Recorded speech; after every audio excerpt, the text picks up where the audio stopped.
Assalamualaikum warahmatullahi wabarakatuh. Perkenalkan, nama saya Nafita Juniarti, NIM 1054211082217. Baik, pada kesempatan kali ini saya akan melakukan clinical skill lab, yaitu resusitasi pada bayi dan anak, di mana resusitasi dilakukan dengan adanya indikasi henti jantung, henti nafas, serta adanya obstruksi jalan nafas.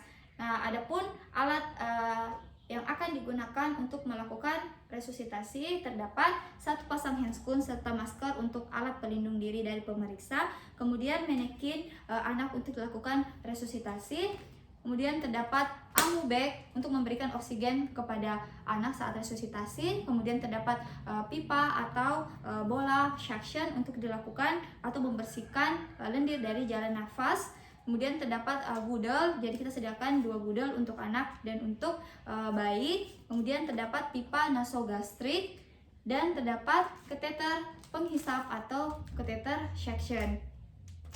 Setelah menyediakan alat dan bahan yang akan digunakan untuk resusitasi, selanjutnya saya akan melakukan cuci tangan 6 langkah dan menggunakan alat pelindung diri berupa masker dan juga handscoon.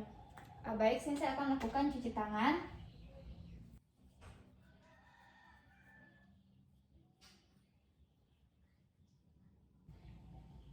Kemudian menggunakan masker.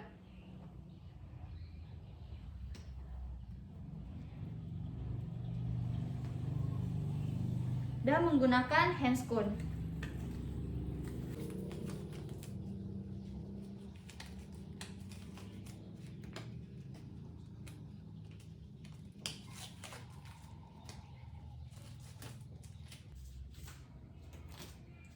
Setelah menggunakan alat pelindung diri, selanjutnya di sini ketika kita mendapatkan anak yang mengalami gawat darurat, maka kita harus melakukan atau memeriksa cek kesadarannya. Jadi untuk mengecek kesadaran kita menggunakan metode AFPU. Jadi A adalah alert, jadi kita cek kesadaran dari anak apakah sadar atau tidak. Kemudian F adalah verbal, jadi kita memberikan rangsang suara, kita panggil anak, adek, adek, adek. Apabila anak tidak sadar atau tidak memberikan respon suara, maka kita lanjut ke P. P adalah pain, jadi kita memberikan rangsangan nyeri kepada anak. Untuk rangsangan nyeri dapat kita berikan di glabella, kemudian di sternum, atau bisa juga di ujung-ujung jari kuku. Apabila anak masih tidak memberikan respon terhadap nyeri, maka kita lanjut ke U atau unresponsive. Anak tidak sadar. Jika anak tidak sadar, maka kita melakukan metode dengan pendekatan SAFE. Jadi S adalah shout for help. Jadi kita meminta pertolongan kepada orang-orang yang berada di sekitar kita. Nah, apabila kita sendiri sebagai penolong, maka kita lakukan bantuan hidup dasar sambil menunggu adanya bantuan dari orang lain. Apabila tidak ada sama sekali orang yang membantu, maka kita harus tetap melakukan bantuan hidup dasar sambil menunggu adanya bantuan datang dan juga adanya atau kita merasa kelelahan. Apabila ada 2 penolong, maka penolong yang pertama akan melakukan bantuan hidup dasar, sedangkan penolong kedua akan meminta bantuan. Meminta bantuan dapat dilakukan ke cell center yang biasanya di setiap kota itu sudah ada. Jadi pada saat kita meminta bantuan ke cell center, maka kita menyebutkan lokasi kejadian, kemudian nomor HP yang dapat dihubungi, kemudian yang ketiga yaitu jenis kejadian, jumlah korban, kemudian pertolongan yang sudah diberikan kepada korban dan informasi tambahan lainnya yang dibutuhkan. Selanjutnya kita juga bisa meminta pertolongan jika kita berada di sarana kesehatan, itu kita bisa minta pertolongan dengan menekan code blue. Nah, setelah S adalah A, approach with care. Jadi kita menangani pasien atau korban dengan hati-hati. Jadi apabila korban masih mengenakan pakaian yang menyebabkan jalan nafasnya tersumbat, maka kita dapat membuka baju dari korban agar jalan nafasnya terbuka. Kemudian kita bisa mengamankan anak atau korban ini dengan teknik inline. Jadi kepala badan berada dalam satu garis lurus. Tujuannya untuk menghindari terjadinya cedera kepala serta tulang belakang yang menyebabkan cederanya lebih parah. Selanjutnya adalah F atau free from dangers. Jadi kita jauhkan, amankan korban. Selain amankan korban, kita juga mengamankan diri sendiri sebagai penolong. Jadi korban jika terletak di tengah jalan, maka kita pinggirkan korban. Nah, selanjutnya adalah E atau evaluasi ABC. A adalah airway, B adalah breathing, dan C adalah sirkulasi. Di sini saya akan melakukan penilaian terhadap A atau airway. Jadi kita lihat apakah korban atau anak mengalami cedera kepala atau cedera pada bagian punggung dan juga lehernya. Jika tidak ada cedera pada kepala dan leher, maka kita dapat melakukan head tilt dan juga chin lift. Nah, untuk head tilt kita lakukan dengan menggunakan tangan kita yang satunya diletakkan di bagian dahi, kemudian kita dorong ke posterior sehingga kepala agak sedikit ekstensi, sedangkan tangan yang lainnya menggunakan 3 jari kita letakkan di bagian dagu, kemudian kita dorong ke atas sehingga mulut dari anak sedikit terbuka dan kepalanya sedikit ekstensi. Nah, pada saat kita melakukan head tilt dan chin lift dapat dilakukan bersamaan dengan look, listen, dan feel. Jadi yang pertama kita lihat pergerakan dari dada, apakah mengembang atau tidak, simetris atau tidak, kemudian apakah ada retraksi, serta kita juga bisa lihat adanya sianosis atau kebiruan, atau anak menggunakan bantuan nafas. Nah, selanjutnya kita lakukan adalah listen. Jadi saat kita melakukan listen, kita juga dapat lakukan secara bersamaan feel. Kita listen, dengarkan apakah terdapat suara nafas tambahan lainnya seperti gargling atau snoring. Kemudian kita juga rasakan adanya hembusan nafas atau tidak. Nah, jika pada anak ditemukan adanya gargling yang biasanya disebabkan oleh adanya cairan seperti lendir yang menghambat jalan nafas, maka kita dapat membersihkan jalan nafasnya terlebih dahulu dengan menggunakan bola suction. Jadi kita bersihkan lendir yang ada dalam mulut bayi, yaitu bayi atau anak, yaitu dengan cara jadi kita tekan bola suction, kemudian masukkan ke dalam mulut, kemudian kita lepas, kemudian tarik keluar, kemudian kita buang. Kita lakukan secara berulang untuk mengeluarkan lendir dari mulut bayi sehingga mulut bayi atau jalan nafas dari bayi dan anak ini tidak mengalami sumbatan oleh lendir. Nah, selanjutnya kita perhatikan nilai apakah anak sudah dapat bernafas atau tidak. Jika anak masih belum bernafas, maka dapat kita berikan bantuan nafas. Jika kita tidak ada alat, kita dapat memberikan mouth to mouth bantuan nafasnya. Tapi kalau kita punya alat seperti di sini seperti amubeg, kita gunakan amubeg untuk memberikan bantuan nafas kepada anak. Jadi kita berada di bagian atas dari kepala anak. Kemudian amubeg yang kita gunakan ini sudah terpasang dengan sungkup. Jadi sungkupnya ini kita sudah sesuaikan dengan ukuran yang akan dipasang pada mulut korban, di mana kita memegang sungkup dengan teknik CA climb. Jadi kita bentuk C menggunakan ibu jari dengan jari telunjuk, kemudian 3 jari lainnya diletakkan di bagian mandibula atau di rahang. Nah, bentuk C ini untuk merekatkan sungkup di daerah mulut, sedangkan 3 jari yang berbentuk seperti huruf E ini dilakukan untuk mengangkat kepala sehingga posisi kepala ekstensi. Kemudian kita memberikan bantuan nafas dengan frekuensi 1 kali selama 3 detik. Kemudian kita berikan oksigen dengan irama pom pas pas, pom pas pas, pom pas pas. Untuk nafas buatan yang diberikan anak atau untuk neonatus, kita berikan bantuan nafas 30-60 kali per menit. Nah, selanjutnya setelah kita memberikan bantuan nafas, kemudian kita cek lagi pernafasan dari bayi. Apakah anak dan bayi atau anak ini sudah dapat bernafas atau tidak? Jika belum ada nafas, maka kemungkinan ada obstruksi dari jalan nafas. Jika ada obstruksi dari jalan nafas, maka kita lakukan cek pulse. Jadi kita cek nadinya. Jadi untuk cek nadi itu disesuaikan lagi umur dari korban. Apabila neonatus, maka kita bisa cek nadinya di bagian umbilikus. Apabila usianya anak-anak, maka kita dapat cek nadinya di arteri karotis. Apabila kurang dari 1 tahun, maka kita dapat cek di arteri brachialis. Kita cek nadinya. Apabila didapatkan heart rate-nya kurang dari 60 kali per menit, maka kita lakukan adalah CRP atau RJP atau resusitasi jantung paru. Jadi kita lakukan kompresi dada, di mana kompresi dada itu ada 2 cara yang kita lakukan. Jadi yang pertama dengan menggunakan kedua ibu jari dari tangan, kemudian kita letakkan seperti 2 bagian bawah dari sternum atau di bawah dari, kita tarik garis khayal dari linea dari papila mama, kemudian kita letakkan ibu jari di bawah dari seperti 2 sternum, sedangkan jari yang lainnya itu berada di bagian bawah belakang tubuh anak untuk menahan tubuhnya. Jadi kemudian kita lakukan kompresi dada. Pada neonatus kita lakukan 3:1.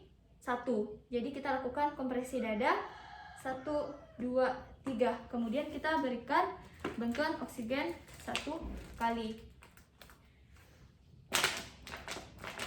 Kemudian kita lakukan lagi 1, 2, 3. Kemudian kita berikan lagi bantuan nafas 1 kali.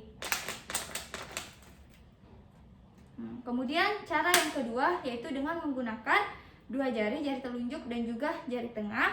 Kemudian kita letakkan di seper-2 bagian bawah dari sternum atau di bawah dari linea papila mama, sedangkan tangan yang lainnya, jari-jari yang lainnya ditempatkan di bagian belakang dari tubuh anak untuk menopang tubuhnya. Kemudian kita lakukan kompresi dada 1, 2, 3. Kemudian kita berikan bantuan nafas 1 kali. Pom, pas, pas, pom, pas, pas. Nah, untuk pada anak yang kurang dari 8 tahun, maka kita dapat menggunakan ujung pangkal tangan untuk melakukan kompresi dada. Sedangkan untuk anak yang lebih dari 8 tahun, kita menggunakan telapak tangan, sambil telapak tangan yang satunya ini lakukan pendorongan, kemudian kita lakukan kompresi dada. Nah, untuk frekuensi pijatan pada bayi dan anak diberikan 100 kali per menit, sedangkan pada neonatus 120 kali per menit. Adapun perbandingan kompresi dada dengan nafas buatan pada neonatus 3:1, sedangkan pada anak jika 1 penolong maka perbandingannya 30:2, sedangkan jika 2 penolong perbandingannya 15:2. Nah, selanjutnya di sini saya akan melakukan penanganan pada sumbatan jalan nafas. Untuk penanganan pada sumbatan jalan nafas bisa disebabkan oleh cairan, bisa juga disebabkan oleh benda padat. Untuk benda cairan yang biasanya lebih sering terjadi pada neonatus karena belum memakan makanan yang padat, sehingga ketika terdapat sumbatan jalan nafas pada neonatus, maka kita dapat membersihkannya dengan menggunakan bola suction. Jadi kita tekan, kemudian masukkan ke dalam mulut dari bayi atau anak, kemudian kita lepas, kemudian tarik keluar, kemudian kita buang. Jadi kita bersihkan lendir yang ada pada jalan nafasnya sampai betul-betul kita yakin sudah bersih, sehingga tidak menutupi jalan nafas dari bayi dan anak. Atau misalkan sumbatannya lebih dalam, sumbatan cairannya lebih dalam, maka kita dapat menggunakan selang suction. Jadi kita masukkan, kemudian kita isap keluar, kemudian kita buang. Nah, pada sumbatan jalan nafas yang disebabkan oleh benda padat pada anak-anak yang lebih besar, maka kita dapat melakukannya menggunakan gudel. Jadi kita gudelnya ini kita sesuaikan dengan ukuran yang akan dipasang pada anak atau bayi. Jadi ada 2 gudel yang digunakan, yang besar dan juga yang kecil. Kemudian kita sesuaikan. Nah, untuk menyesuaikan gudelnya yaitu dengan cara, jadi kita sesuaikan, jadi kita tempatkan dari ujung bibir sampai ke angulus mandibula, kita ukur gudelnya. Setelah kita sesuaikan apakah sesuai untuk digunakan atau tidak. Jika terlalu panjang gudelnya maka akan menyebabkan obstruksi, namun jika terlalu pendek maka itu akan menyebabkan lidah akan terdorong ke belakang, sehingga kita harus betul-betul menyesuaikan gudel yang akan digunakan.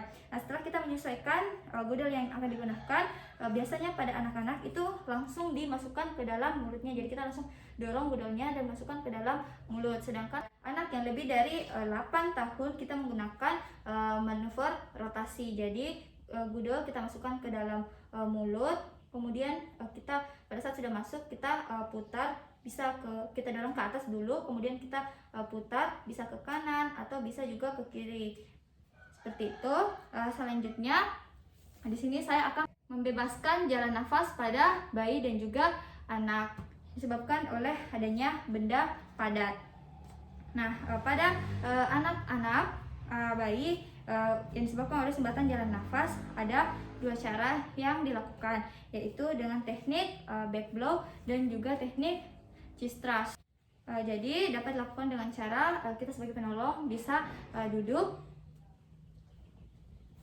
Nah, yang pertama saya akan melakukan teknik back blow pada anak, yaitu dilakukan dengan cara jadi bayi diletakkan di atas dari paha, kemudian seperti ini. Jadi posisinya itu dia tengkurap, kemudian tangan yang satunya menjepit dari badan bayi. Jadi kita jepit, sedangkan tangan yang satunya ini akan melakukan hentakan di bagian belakang di antara tulang belikat atau skapula. Jadi kepala bayi ini dia agak sedikit rendah dibandingkan dari badannya. Nah, selanjutnya di sini kita lakukan hentakan dengan menggunakan telapak tangan, ujung pangkal, tukang hentakan, yaitu ke atas. Kita dorong ke atas seperti ini. 1, 2, 3, 4, 5. Nah, selanjutnya untuk teknik chest thrust kita dapat lakukan yang sama. Jadi kita tetap letakkan di bagian atas paha, kemudian tangan yang satunya menopang dari badan dari bayi, sedangkan tangan yang satunya kita lakukan penekanan, kita dorong. Jadi kita letakkan tangan kita ini 1, 2, 3, 4, 5. Nah, itu dilakukan pada anak kurang dari 2 tahun yang dalam keadaan sadar. Nah, selanjutnya untuk anak yang di atas dari 2 tahun, anak-anak yang lebih besar, itu kita lakukan dengan 2 cara, yaitu Heimlich maneuver juga back blow. Jadi di sini saya akan melakukan Heimlich maneuver terlebih dahulu pada anak yang lebih dewasa. Jadi pada anak yang lebih dewasa, kita berada di belakang dari korban, kemudian kita lingkarkan kedua lengan kita ke bagian depan sambil kedua tangan ini dieratkan, kemudian kita kepalkan tangan seperti ini, kemudian kepalan tangan dan pergelangan tangan berada di antara abdomen dan juga posisi sphenoideus. Kemudian kita lakukan hentakan 5 kali, 1, 2, 3. Jadi kita dorong ke arah atas ke belakang, 4, 5. Nah, selanjutnya yaitu back blow. Untuk back blow itu dapat dilakukan apabila korban itu dia lebih rendah dari penolong, maka dapat dilakukan dengan posisi berlutut. Kemudian kita lakukan hentakan di antara tulang belikat atau skapula dengan menggunakan pangkal dari tangan. Kita lakukan hentakan dengan 5 kali ke arah atas depan, 1, 2, 3, 4, 5. Atau jika lebih tinggi maka dapat dilakukan dengan posisi berdiri, kemudian dilakukan hentakan dengan pangkalan tangan selama 5 kali, 1, 2, 3, 4, 5. Nah, itu untuk pasien yang sadar. Sedangkan untuk pasien yang tidak sadar, kita dapat baringkan di lantai yang datar.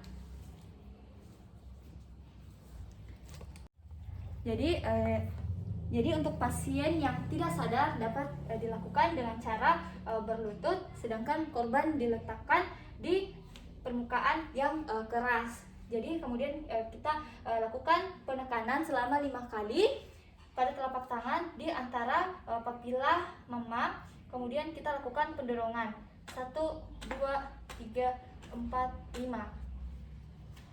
Baik, itu tadi mengenai resusitasi pada bayi dan anak. Sekian dari saya. Billahi fisabilillah haq, fastabiqul khairat. Wassalamualaikum warahmatullahi wabarakatuh.